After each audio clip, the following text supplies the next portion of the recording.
3 नवंबर 2025 सुजसी bulletin में स्वागत है। आज की चर्चा को शुरू करने से पहले बात करते हैं आज के सुविचार की। और आज का सुविचार है कि सीखने के लिए एक जुनून पैदा करें। यदि आप करते हैं तो आप कभी भी विकास करना बंद नहीं करेंगे।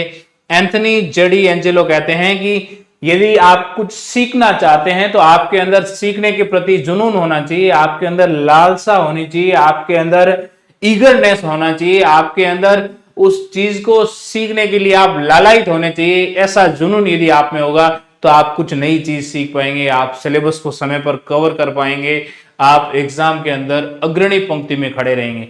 और यदि आप ऐसा करते हैं, वास्तव में आप जुनून पैदा करते हैं, तो आप कभी भी जिंदगी में विकास करना बंद नहीं करेंगे। ठीक है, चलते हैं करंट अफेयर की पहली न्यूज पर। और पहली न्यूज है राजस्थान राज्यपाल का सुरमन संस्थान दौरा।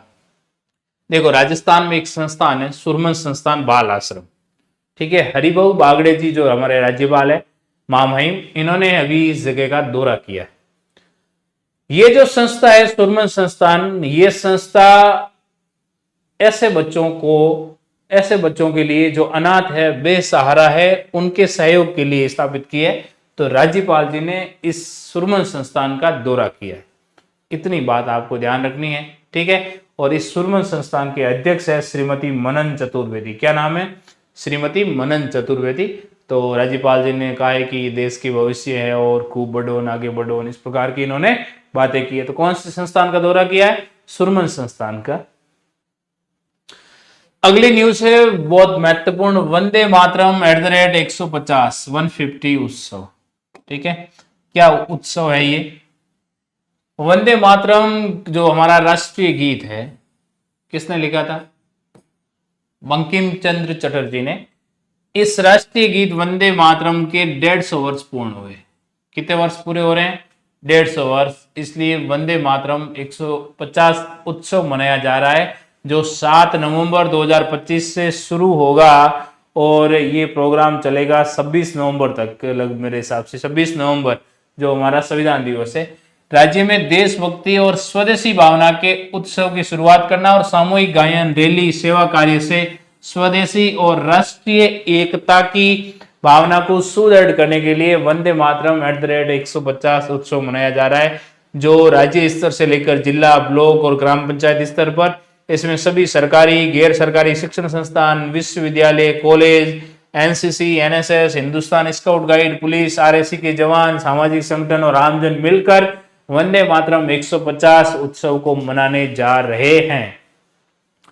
ठीक है, ये मुख्य जो प्रोग्राम होगा वो होगा एसएमएस स्टेडियम जयपुर में, जहां वंदे मातरम का सामूहिक गायन का आयोजन किया जाएगा। 50,000 तिरंगा झंडों का वितरण किया जाएगा। स्कूल, पुलिस और आर्मी की बैंड की प्रस्तुतियां होगी और महापुरुषों की प्रदर्शनी जैसे सांस्कृतिक कार्यक्रम भी आयोजित होंगे।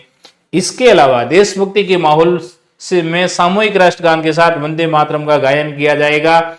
थीमेटिक प्रदर्शनी, फोटोग्राफ, डिजिटल पैनल, कला प्रदर्शनी के माध्यम से वंदे मातरम की ऐतिहासिक पृष्ठभूमि को प्रस्तुत किया जाएगा। 7 नवंबर को प्रारंभिक जिले अजमेर, बीकानेर, उदयपुर, भरतपुर, कोटा, जोधपुर, सीकर, भीलवाड़ा और अलवर 1, 2, 3, 4, 5, 6, 7, 8 और 9 जिलों के अंदर ये प्रोग्राम किया जाएगा 7 नवंबर को। और 31 जिलों के अंदर ये प्रोग्राम किया जाएगा 8 और 9 नवंबर को। ठीक है, प्रभारी मंत्री की उपस्थिति में प्रभात फेरी होगी, रन अथवा बाइक रैली, इनके माध्यम से वंदे मातरम का जन प्रचार किया जाएगा। ठीक है, शहीद स्मारक पर श्रद्धांजलि कार्यक्रम, सामूहिक राष्ट्रगीत, राष्ट्रगान कार्यक्रम, गायन, विद्यालयों में निबंध लेखन, चित्रकला, रंगोली जैसी प्रतियोगिता, स्वच्छता अभियान, रक्तदान शिविर, ये बहुत सारे प्रोग्राम आयोजित किए जाएंगे। थीम क्या? देखो, ब्लॉक या ग्राम पंचायत पर थीम होगी एक स्थान, एक समय और एक गीत वंदे मातरम, ये थीम रखी गई है। और 7 नवंबर से लेकर 26 नवंबर जो संविधान दिवस है वहां तक सभी विद्यालय और महाविद्यालयों में वंदे मातरम का सामूहिक वाचन किया जाएगा। कब से शुरू हो रहा है? 7 नवंबर से। और 26 नवंबर जो संविधान दिवस है तब तक सामूहिक वाचन किया जाएगा स्कूल और कॉलेज में। किसका? वंदे मातरम का। तो वंदे मातरम एक तो ये है कि कौन से गीत को या कौन से गान को अभी 150 वर्ष हो रहे हैं, तो वो है हमारा राष्ट्रीय गीत वंदे मातरम। ठीक है, अगला है महिला वनडे विश्व कप 2025 में कौन विजेता बनी है? भारत।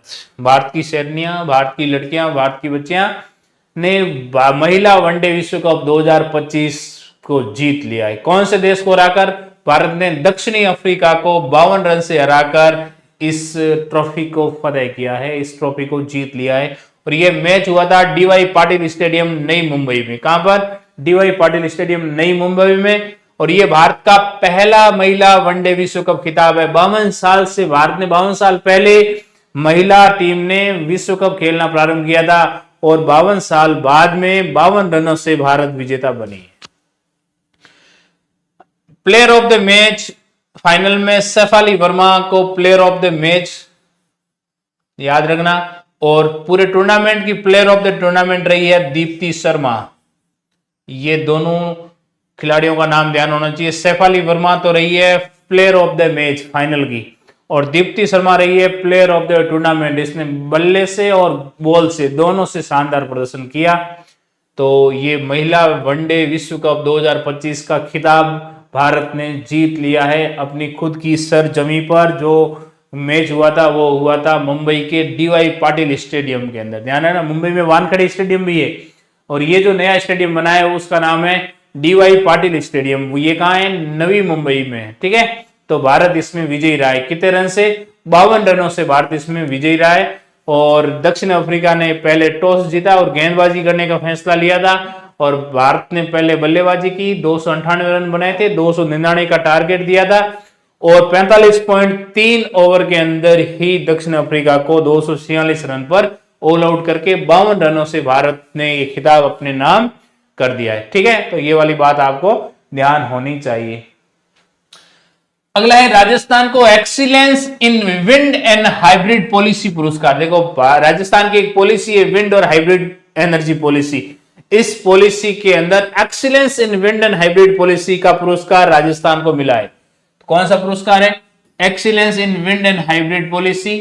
केंद्रीय नवीन और नवीनीकरणीय ऊर्जा मंत्रालय ने यह पुरस्कार दिया है। राजस्थान सरकार और राजस्थान अक्षय ऊर्जा निगम लिमिटेड ने यह पुरस्कार प्राप्त किया है। समारोह हुआ था इस सम्मेलन के अंदर जिसका नाम है विंडरजी इंडिया 2025, जो चेन्नई में आयोजित हुआ। इसमें यह पुरस्कार मिला है। और राजस्थान में यह पुरस्कार क्यों दिया गया? एक विजनरी पॉलिसी के कारण, नीतिगत दूरदर्शिता के कारण, कि राजस्थान में पवन और हाइब्रिड ऊर्जा के क्षेत्र में दूरदर्शी नीतियां हैं, पारदर्शी टेंडर प्रोसेस होता है, सतत विकास के प्रति प्रतिबद्धता है, निवेशक हितैषी नीतियां। इन सब कारण से राजस्थान को excellence in wind and hybrid policy का पुरस्कार मिला है। मुख्यमंत्री भजनलाल शर्मा के मार्गदर्शन में राज्य पवन और हाइब्रिड ऊर्जा उत्पादन में निरंतर अग्रणी स्थान बना हुआ है। राजस्थान देश का ग्रीन एनर्जी हब बन रहा है, और राजस्थान का हरित ऊर्जा निवेश और उत्पादन का वैश्विक केंद्र बन रहा है। रोजगार, नवाचार और तकनीकी नेतृत्व के नए अवसर इससे उत्पन्न हो रहे हैं। तो ध्यान रखना, राजस्थान रिन्यूएबल एनर्जी या ग्रीन एनर्जी का हब बनने जा रहा है, और इस यहाँ की पॉलिसी के कारण राजस्थान को excellence in wind and hybrid policy पुरस्कार प्रदान किया गया है। ठीक है, ओके, डन, याद रहेगा। अब चलते हैं नेक्स्ट न्यूज पर, और अगली, ये हमारा आज की न्यूज कंप्लीट होगी। अब प्रीवियस क्वेश्चन का आंसर देखते हैं। स्वच्छ ऊर्जा आधुनिक तकनीक उपयोग के लिए 2025 में दुनिया का सबसे स्मार्ट शहर कौन सा चुना गया? ये सवाल था, तो इसका सही उत्तर है स्विट्जरलैंड का ज्यूरिख शहर।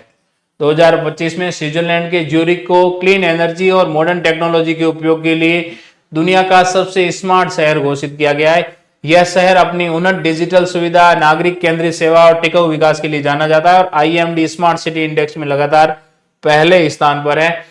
कौन सा स्तनधारी जीव है जो अपनी बुद्धिमत्ता और सामाजिक व्यवहार के लिए जाना जाता है? बूझो तो जाने में ये सवाल था आपसे, और इसका सही उत्तर है डॉल्फिन। क्या है? डॉल्फिन अपनी बुद्धिमत्ता, सामाजिक व्यवहार और जटिल संचार कौशल के लिए जानी जाती है। डॉल्फिन के बड़े और अत्यधिक विकसित दिमाग होते हैं और अपने आत्म जागरूकता भी प्रदर्शित करती है, जैसे शीशे के अंदर खुद को पहचान लेती है। शिकार करने के लिए इकोलोकेशन का उपयोग करती है। तो ऐसा जीव कौन सा है जो बुद्धिमत्ता और सामाजिक व्यवहार को प्रदर्शित करता है? ऐसे स्तनधारी जीव का नाम है डॉल्फिन। क्या नाम है? डॉल्फिन। अब चलते हैं नेक्स्ट। कौन सा ग्रह आकार और संरचना के पृथ्वी के सबसे अधिक समान और पृथ्वी का जुड़वा ग्रह कहा जाता है? इसका सही उत्तर है वीनस, जिसको बोलते हैं शुक्र ग्रह। ठीक है, तो कौन सा उत्तर होगा? शुक्र को पृथ्वी का जुड़वा ग्रह कहा जाता है। बूझो तो जाने में आज का सवाल है कि हाल के वर्षों में राजस्थान की किस लोक संगीत समुदाय के कलाकारों ने कोक स्टूडियो जैसे इंटरनेशनल मंच पर अपनी प्रस्तुति दी और पारंपरिक राजस्थानी संगीत को फ्यूजन संगीत के साथ में वैश्विक श्रोताओं तक पहुंचाया है? इसका जवाब आपको कमेंट में देना है। ऑप्शन भील और मीणा, बी ऑप्शन है पटेल और माली, सी मांगणियार और लंगा, डी है अहीर और गुर्जर। तो ये था 3 नवंबर 2025 का current affair. Thank you for watching.